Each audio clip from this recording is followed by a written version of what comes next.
आज महाराष्ट्र के कोल्हापुर में मुस्लिम समाज ने प्रदर्शन किया। 25-30 हजार की भीड़ जुटाकर मुस्लिम समाज ने अपनी शक्ति दिखाई और मुसलमानों की ऐसी ही शक्ति कांग्रेस के नेता असलम शेख ने राहुल गांधी को दिखाई।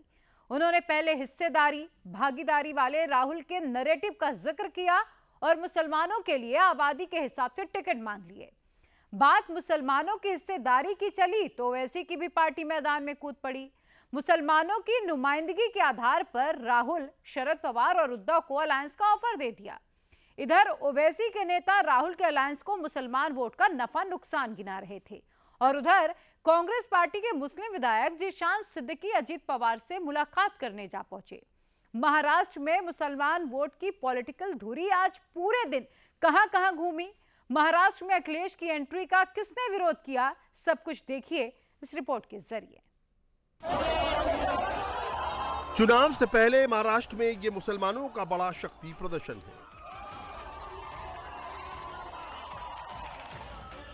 कोल्हापुर में 100-200 नहीं 30,000 से ज्यादा मुसलमान जमा, खूब नारेबाजी हुई।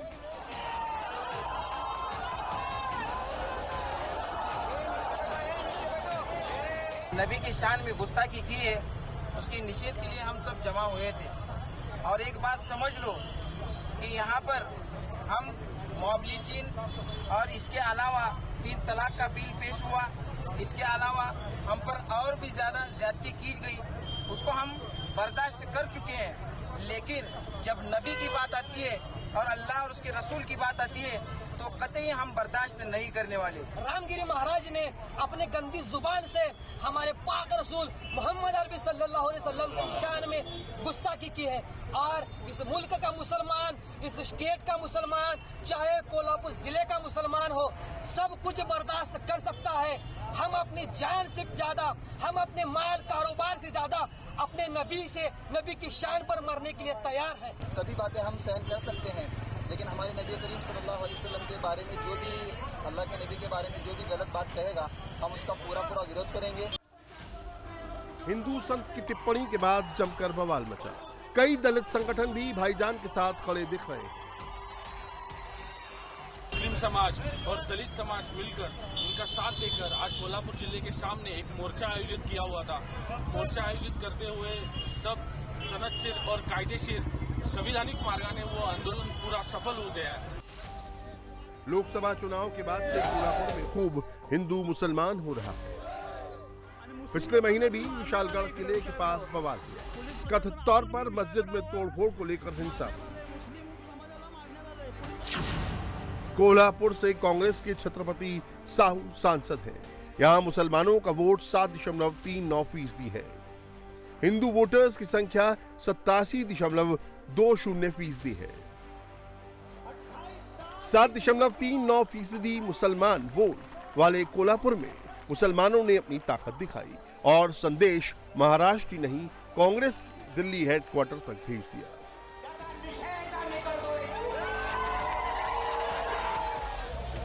कोल्हापुर में प्रदर्शन रामगिरी महाराज के बयान के खिलाफ है, लेकिन इसका सियासी मैसेज बहुत बड़ा है।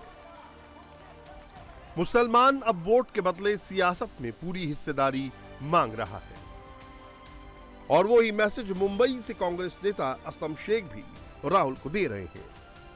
महाराष्ट्र की सत्ता में मुसलमानों का प्रतिनिधित्व बढ़े, इसको लेकर लगातार दबाव बढ़ रहा है। इस मुद्दे पर बात करने के लिए हमारे साथ मौजूद है असलम शेख। असलम जी, आपसे जानना चाहेंगे, आप क्यों मांग कर रहे हैं कि महाराष्ट्र की सियासत में मुसलमानों का प्रतिनिधित्व बढ़े? नहीं, ऐसा है कि जो महाराष्ट्र के अंदर नहीं, देश के अंदर जो कांग्रेस की लाइन है कि जिसकी जितनी संख्या है उसकी उतनी हिस्सेदारी होनी चाहिए। तो फिर वो जितने भी इलेक्शंस आएंगे या कांग्रेस पार्टी ये चाहती है कि जिस समाज के जितने लोग हैं वो सारे लोग को उतनी नौकरियां भी मिले, सारे लोग अपनी बातें वहां पे रख सके। तो अभी महाराष्ट्र के चुनाव आ रहे हैं तो जो जो डिस्ट्रिक्ट्स में जो है माइनॉरिटी की संख्या अच्छी है, जो जो कॉन्स्टिट्यूंसीज के अंदर जो है माइनॉरिटी की संख्या अच्छी है, उसमें जो है उतनी हिस्सेदारी माइनॉरिटीज को मिलनी चाहिए। कांग्रेस के असलम शेख जो कह रहे हैं मुसलमान वोट को लेकर, ठीक वैसी ही थ्योरी असदुद्दीन ओवैसी की पार्टी के नेता इम्तियाज जलील भी सुना रहे हैं। कहा है कि भारतीय जनता पार्टी अगर आज केंद्र सरकार के अंदर 400 पार का जो नारा लगाई थी, और वो कहाँ पे आके सिमटी है, तो उसके लिए बहुत बड़ा योगदान इस मुल्क के मुसलमानों का है, जो 2-2 घंटे तपती हुई धूप में खड़े रहकर है तो इंडिया अलायंस को वोट दिए है करके। बदले में क्या मिला? तो बदले के अंदर हमारे को कोल्हापुर के अंदर जो दंगा हुआ, दंगा नहीं, घरों में घुस कर जो मारा गया। फिर उसके बाद 12 विधान परिषद की सीटें आई तो एक भी सीट आपको मुसलमान कहीं नजर नहीं आया।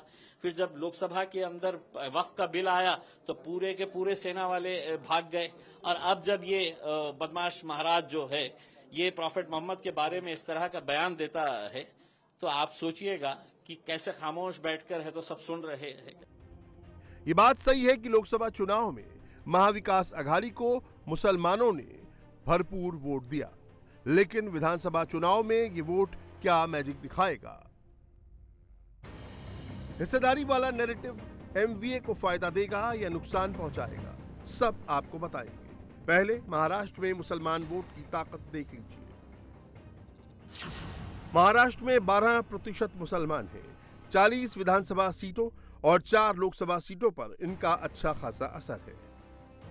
12% वोट और 4 लोकसभा सीटों पर डायरेक्ट इंपैक्ट होने के बावजूद मुसलमानों को हिस्सेदारी क्यों मांगनी पड़ रही है? टिकट के लिए पहले ही ताकत क्यों दिखानी पड़ रही है? अपनी संख्या क्यों गिनानी पड़ रही है? समझ लीजिए।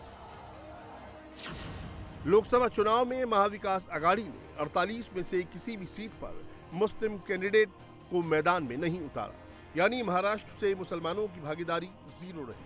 2019 विधानसभा चुनाव में कांग्रेस ने 11 मुस्लिम प्रत्याशी उतारे, जिनमें से 3 को जीत मिली। अविभाजित एनसीपी ने 4 मुस्लिम कैंडिडेट पर दांव खेला था, उनमें से 2 को जीत मिली। समाजवादी पार्टी ने 5 मुसलमानों को टिकट दिया, 2 को जीत मिली। एआईएमआईएम ने 27 मुसलमान कैंडिडेट मैदान में उतारे, 2 कैंडिडेट जीत दर्ज करने में कामयाब हुए। अविभाजित शिवसेना ने 2 कैंडिडेट उतारे, जिनमें से 1 मुस्लिम कैंडिडेट को जीत मिली। लोकसभा चुनाव में ध्रुवीकरण से बचने के लिए एमवीए ने मुस्लिम कैंडिडेट नहीं उतारा। इसके बाद भी भाईजान का वोट एमवीए को ही गया, लेकिन विधानसभा चुनाव में मुस्लिम नेता ये रिस्क उठाने को तैयार नहीं है, पहले ही अपना दावा ठोक दिया है।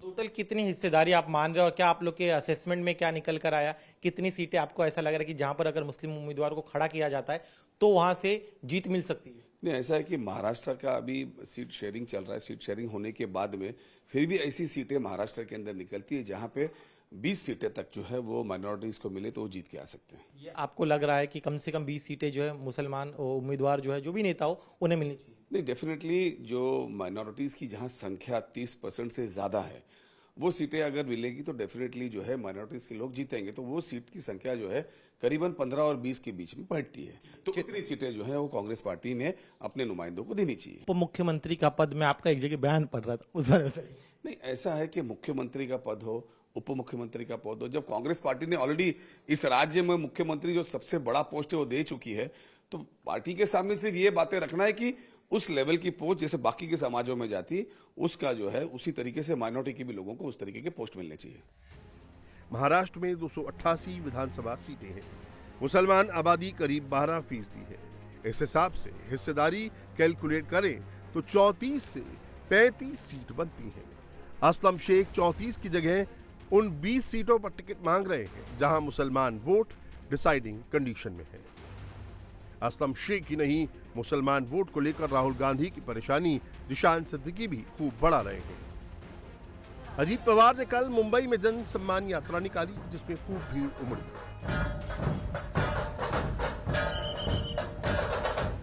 छोटे पवार की ये बड़ी यात्रा जब बांद्रा ईस्ट पहुंची तो एनसीपी के रथ पर कांग्रेस विधायक जिशान सिद्दीकी भी सवार हो गए।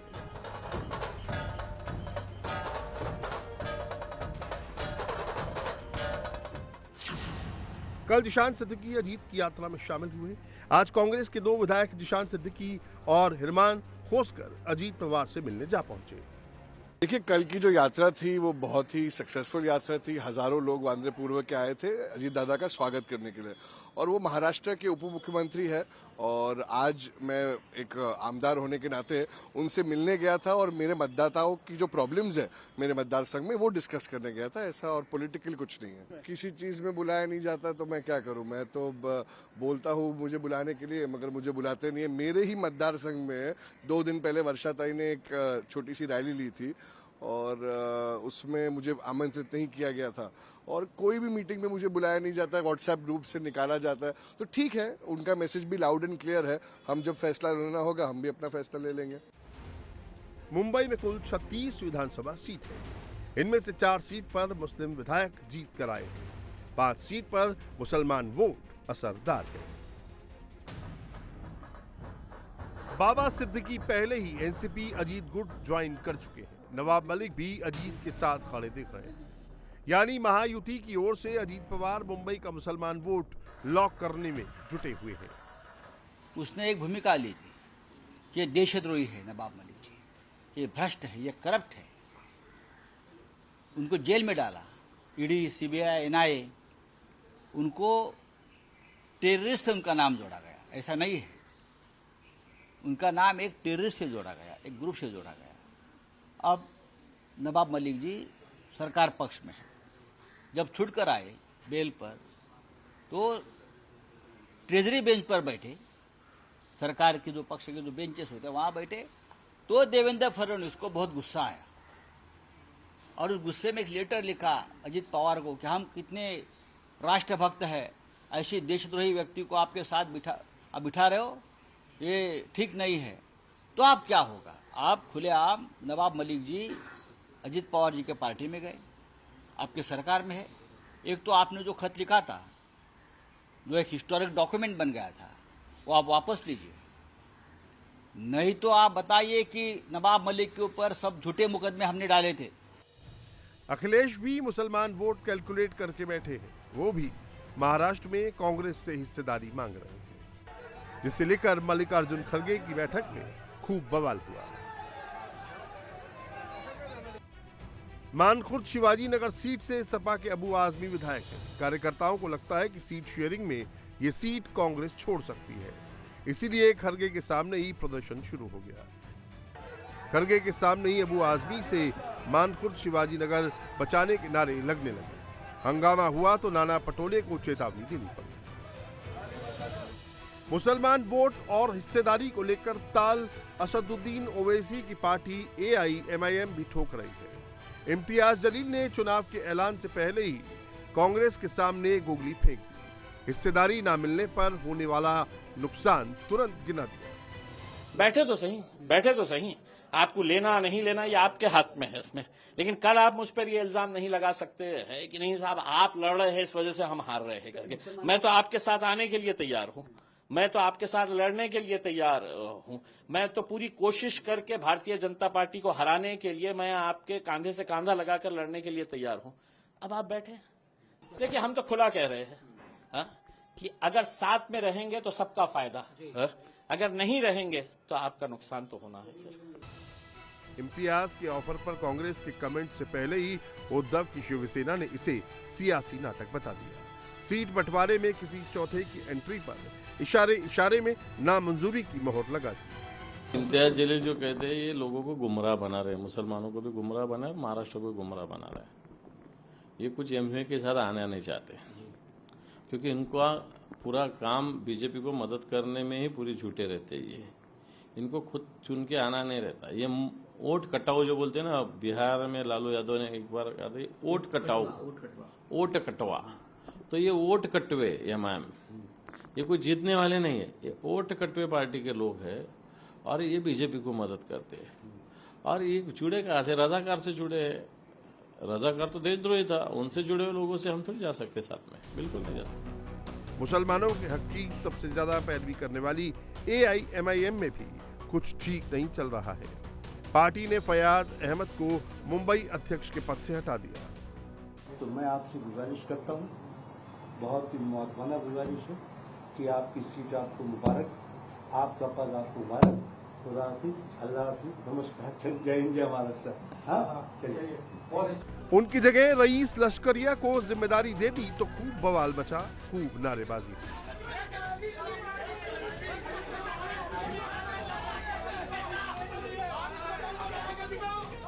लोकसभा चुनाव में मुसलमानों के एकजुट वोट ने एमवीए को बड़ी ताकत दी थी, लेकिन इस बार मुसलमान वोट के बदले हिस्सेदारी मांग रहे हैं। एमवीए में सीट शेयरिंग से पहले ही मुसलमानों का ये दांव राहुल, उद्धव और शरद पवार की टेंशन बढ़ाने वाला है, क्योंकि इस वोट को हासिल करने के लिए कई दूसरी पार्टियां भी पूरी ताकत लगा रही हैं।